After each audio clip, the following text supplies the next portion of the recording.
Welcome to Speaking Concretely, the official podcast of the Cement Association of Canada. I'm your host, Adam Auer, President and CEO of the CAC. Today I'm joined by Michael McClelland, founding principal of ERA Architects. Michael has specialized in heritage conservation and planning and urban design for over 30 years.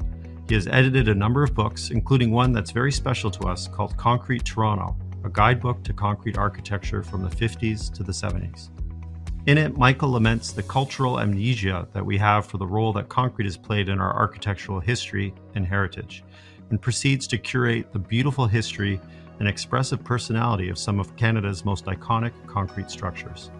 Welcome, Michael, and thanks so much for joining us. Hey, thank you for inviting me. You know, I lived in Toronto in my mid-20s. I did my grad school there, and I spent quite a bit of time in many of the buildings celebrated in your book. I have to say, I wish I had that book during this time, because it really does open up a whole new way of experiencing and appreciating the city. And I thought we could start maybe by you just telling us a little bit about, what is it about historic buildings and heritage that makes it so interesting to you? What is it that fascinates you about concrete and its history and contribution to the heritage of our cities? Well, the thing about historic buildings is, and why I've started focusing on them early in my career, was people like those buildings. People have very different attachments and associations with those buildings, and so that's, as an architect, that kind of fascinated me. Why do people like some buildings and don't like other buildings, particularly? And then the crux of that is concrete buildings, which, for quite a while, a lot of people don't like concrete buildings and didn't like concrete buildings. And so I did that book, Concrete Toronto, deliberately to provoke an idea that maybe concrete buildings might also be part of our heritage. And I definitely think it is, but the book was to kind of explore that idea and to put it out in a very popular sense, so that it was kind of like a magazine you could flip through and look at any piece, right? So the audience was actually intended anybody from 10 to 80, right? So there's not just for architects, but it was to try and get that idea out there that maybe concrete buildings are a significant part of our cultural heritage, and I think they definitely are in looking at the making of cities. You talk about how, well, actually, I'll just quote from one of the passages in the book. You say, "Though much unloved, concrete has changed the cities of the world, even made them possible. Sadly, architects have not always taken full advantage of its expressive properties." How do you think concrete contributed to the development of Canadian cities, particularly in terms of architecture and urban planning? Well, I think you have to think that Canadian cities, except for Montreal, Canadian cities were tiny before the Second World War. And it was really after the Second World War that there was huge expansion of our cities. As Toronto is a perfect example of that. It grew from a very small city to a very large city very quickly. And before the Second World War, if you built a bank, for example, you'd use what were referred to as noble materials, expensive marbles and expensive other stones and bronze work and all those things. After the war, there was a liberalization of all of that, and a popularization, and actually a birth of a middle class that accepted concrete as a new material. It was flexible. You could do all kinds of things with it, and it expressed the kind of new identity for Canadian cities. And you can see that all across Canada. So there's a huge development boom that happened, which was primarily concrete, and was seen as a fantastic material. So we have universities all across Canada are built out of concrete. Lethbridge, Alberta, Trent University. So it was seen as a material that could be used in an academic level, but it could also be used for building all the housing in the city of Toronto. Something that couldn't have happened if we didn't have the concrete material. If we were stuck with sandstone and limestone and those sorts of materials, you just wouldn't get this stuff built. And some of the examples in the book really focus on the kind of aesthetic uniqueness of some of these buildings, about how they became almost like an artistic expression of the material, but also of the vision of the architect itself. I wonder if, we talk about some pretty iconic buildings like Toronto City Hall, for example, or the Robarts Library as examples in the book. How do you think that since the the book covers sort of the 50s, 60s, and 70s in Toronto, how do you think that sort of expressive quality or the desire to use concrete as that expressive material has changed since you published your book? I think there's a greater appreciation for not only major monuments like New City Hall or the Robarts Library. There's an appreciation for Robarts. It used to be very common, and I get into an elevator with somebody and they say, "Oh, you're an architect. You must hate Robarts Library." And that's kind of what actually spun me towards doing this book, to just sort of say, well, in fact, that's not the case, and there's a lack of recognition. And I'd say from a heritage perspective, you have to be aware that from a heritage perspective, there's always a lag period. So um, in the 1940s and 50s, everyone hated Victorian buildings. Old City Hall in Toronto was regarded as a really ugly building. So it takes a while to build up that appreciation level. And I think you can just looking at it as an architectural historian of architecture. I recognize that that's going to happen with this next level of concrete buildings, and we started to talk in terms of not just the major monuments, but what we call everyday modern, which is simply a fair appreciation of regular concrete buildings, like the apartment slab that's been maligned for so many years. We now recognize as kind of a fundamental building stone for our cities. Do you see, at the moment we're in an affordable housing crisis, and of course there's a lot of pressure and need to modernize all manner of infrastructure, which inherently implicates a lot of concrete, because much of those buildings and infrastructure are built from concrete. Do you see a tension emerging between this need to invest and build more, and in particular in the housing world, and the need to also preserve the heritage of existing structures? I think they work together. I don't think there's actually a conflict there.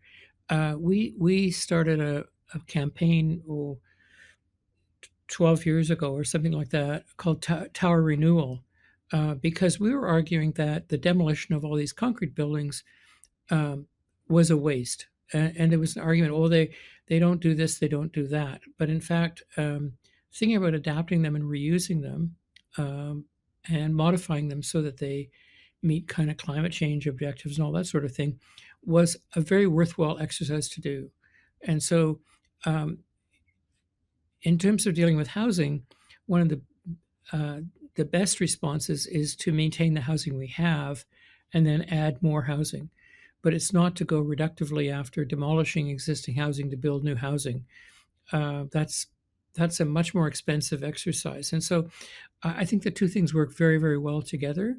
And the thing is, with earlier concrete buildings, the bones are fine. The concrete's fine. The concrete can last much, much longer. And it's in fact kind of wasteful to think of demolishing these buildings when we have to be, as an architect, it's funny, but we need to be thinking about maybe not building anything, maybe building as little as possible, and we build where we need to, but we try to adapt and reuse what we already have. And I think with the building boom, which we have, and the work that's going forward, we really don't want to be considering displacement of people if we can avoid it. I'm glad you sort of brought up that. I was going to ask you a question about building reuse and retrofit projects. Maybe I can ask the question in the context of new structures. We had a podcast a few episodes ago that featured a parking garage that was actually deliberately designed such that it could be converted into housing or some other use in the future. Are you seeing that kind of thinking becoming more prominent among architects in Canada? This notion that yes, we at the one hand we need to preserve and retrofit the building stock that we have. From a sustainability and economic perspective, it makes a lot of sense. What about how we build for the future with retrofit and reuse in mind? Oh, it's true. It's happening. Most architects are very aware of those kinds of issues, and issues of sustainability and carbon footprint, all those kinds of discussions. I would say that there's not easy to get access about real data about those sorts of things, but intuitively, we just know if you don't knock something down and you can reuse it, you it's a saving that presumably is better for our environment. And we know we have to build more, so we just have to do that. But I think everyone's thinking about adaptive reuse for sure. We in the city of Toronto now have a lot of somewhat empty office space, and that may continue for some time, and we may need to think about adaptively reusing that for other purposes. Like, for example, we have a huge shortage in housing. Why don't we think about converting some of our office space to housing?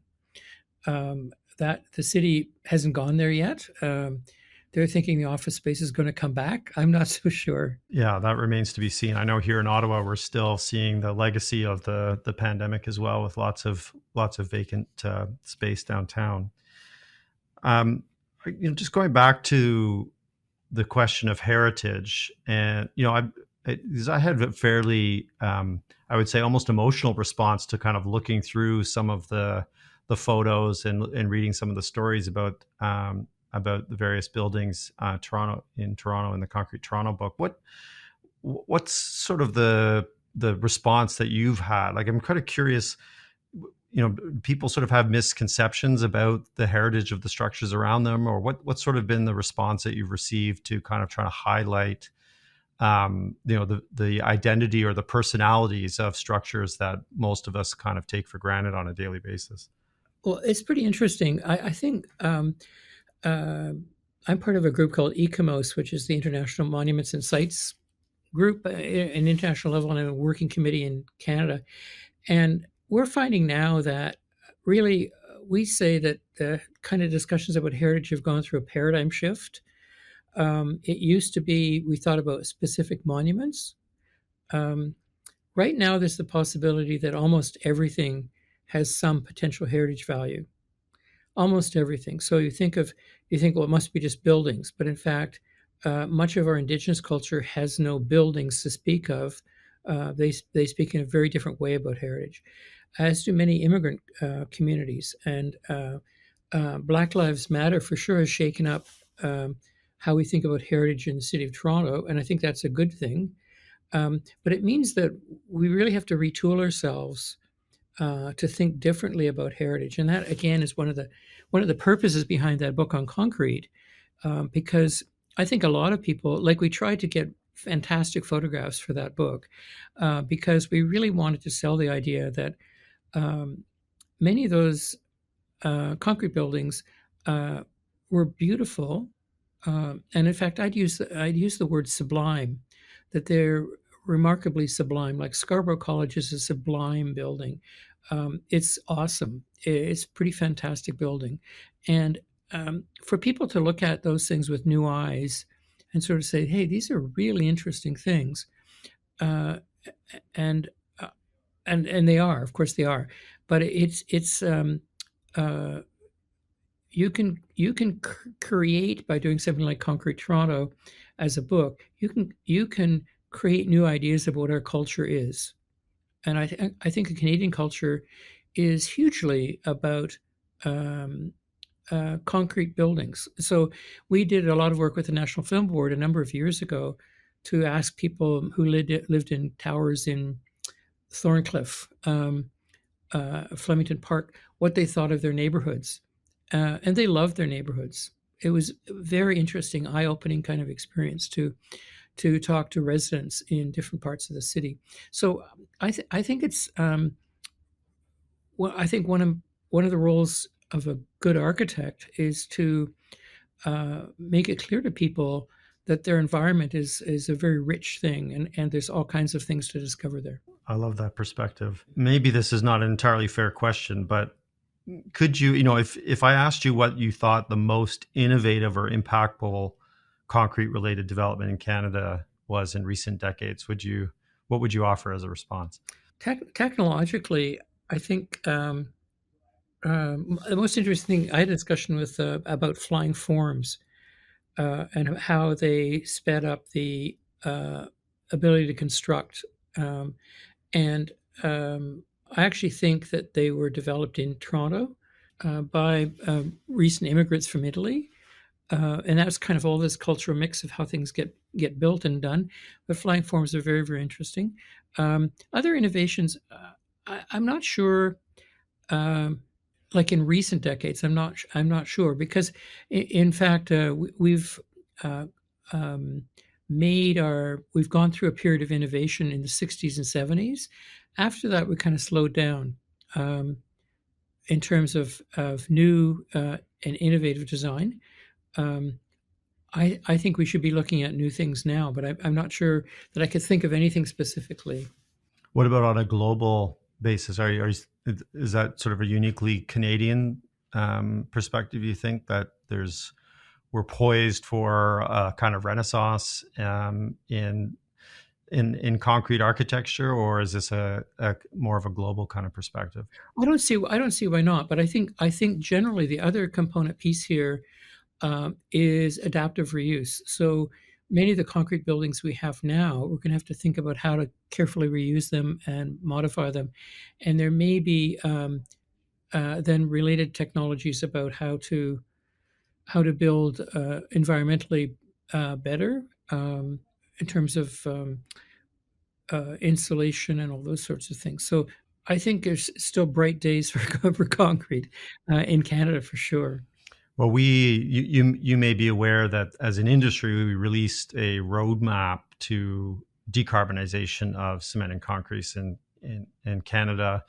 And we do talk about construction efficiencies, everything, in particular material efficiency, adaptive reuse, those sorts of strategies as one way that we can obviously reduce the footprint, not just of concrete buildings, but of all buildings. We've also, through sort of global initiatives, tried to, in some ways, it kind of reminds me of your book. We have this global photo competition that is in an effort to curate, if you will, some of the most innovative and interesting uses of concrete in everyday life, from projects around the world, everything from buildings to utilities and other types of infrastructure.